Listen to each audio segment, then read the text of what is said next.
Hello guys, this is your channel TFD and we're back with another one.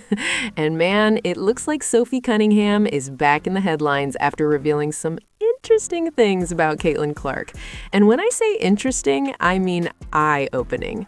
For this one, we gotta take it all the way up to Indy, so buckle up, let's get into it.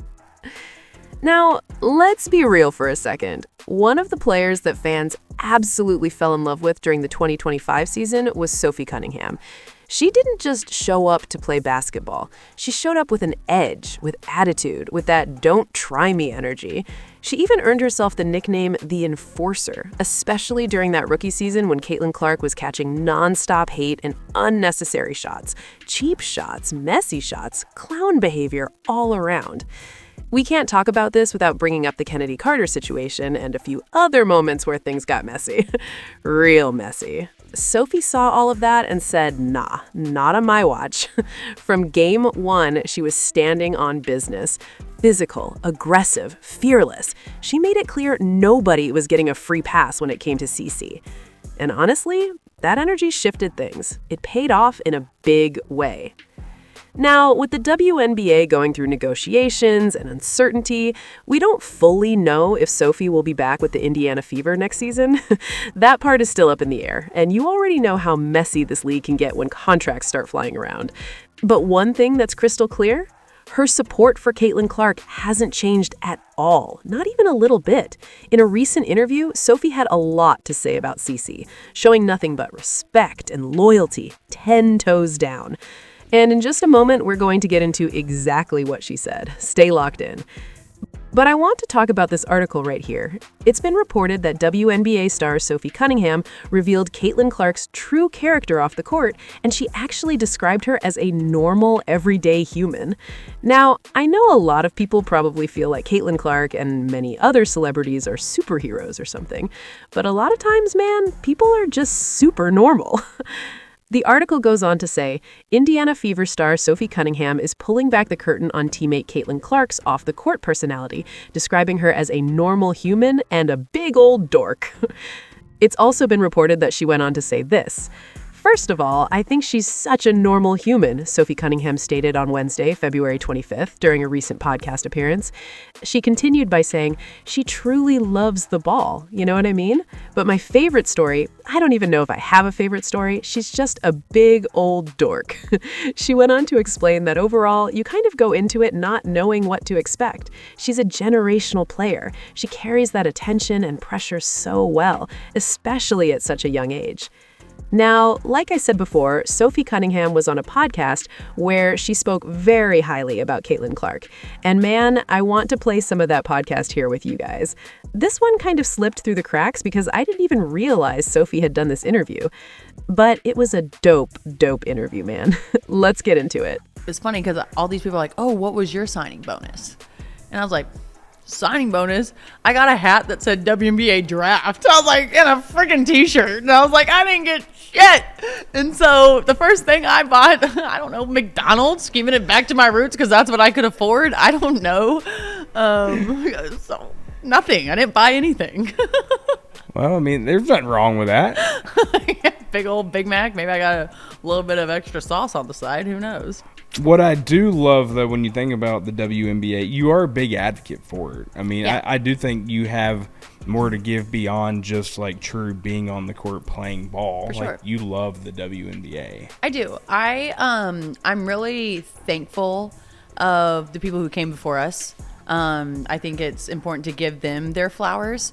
I think that it's really cool because I got to see kind of the bad and hard parts of the W when I first came in. When I was making, I'm not kidding, like this is public record, and even if it wasn't, I would still say this. I came in my rookie year, I made, I think, $30,000. Like, I was like, what do you do with that?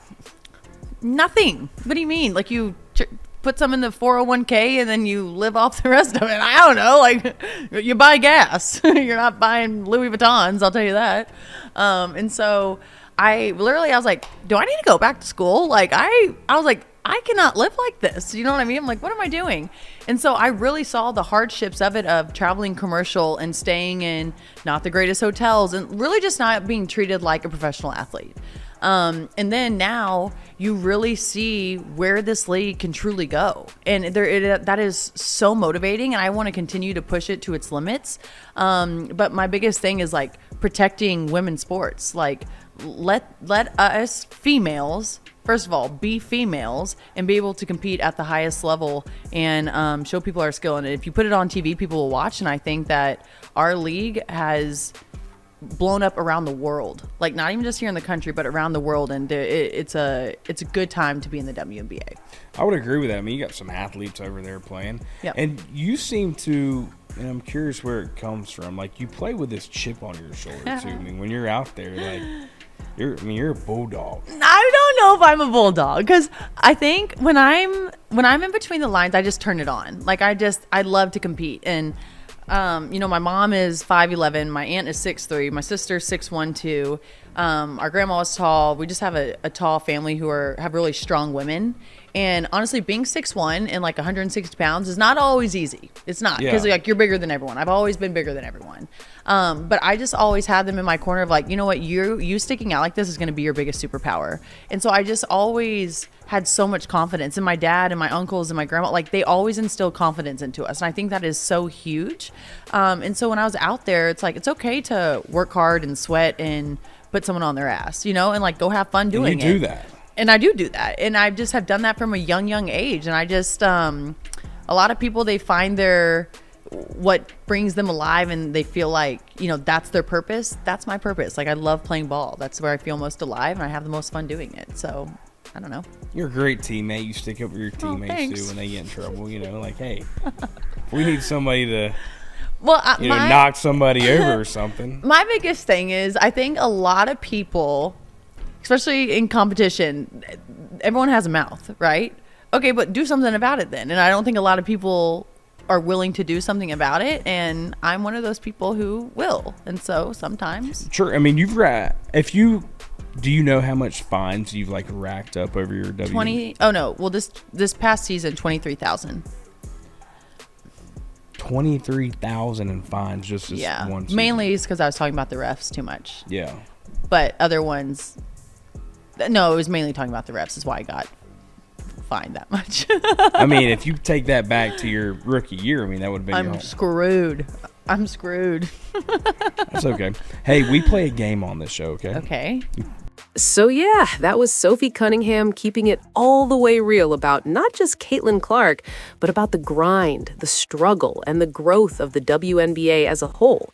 From making just $30,000 as a rookie to watching the league expand globally. From traveling commercial and questioning if she should go back to school, to now seeing packed arenas and international attention. That right there is perspective. That's growth. That's real life evolution, not the fake polished version people try to sell. And when she talks about protecting women's sports, competing at the highest level and playing with that chip on her shoulder, that's not bitterness. That's passion. That's someone who actually went through the mud and didn't fold. That's someone who lived through the tough era and is now fighting to make sure the next generation doesn't have to deal with the same nonsense. Whether it's racking up $23,000 in fines, standing up for teammates, or calling out refs, Sophie is unapologetically herself. Loud, physical, in your face, and not backing down for anybody. And honestly, that edge, that fire, that bulldog mentality, that's part of what's helped push this league forward. You can't grow without a little friction. The W is in a different place now. It's bigger. It's louder, it's global, and players like Sophie and stars like Caitlin Clark are a huge reason why. Like it or not, that's just facts. But what do y'all think? Is this the golden era of the WNBA, or is the best still yet to come? You can watch full interview on Like a Farmer podcast. Let me know in the comments. Don't forget, like and subscribe.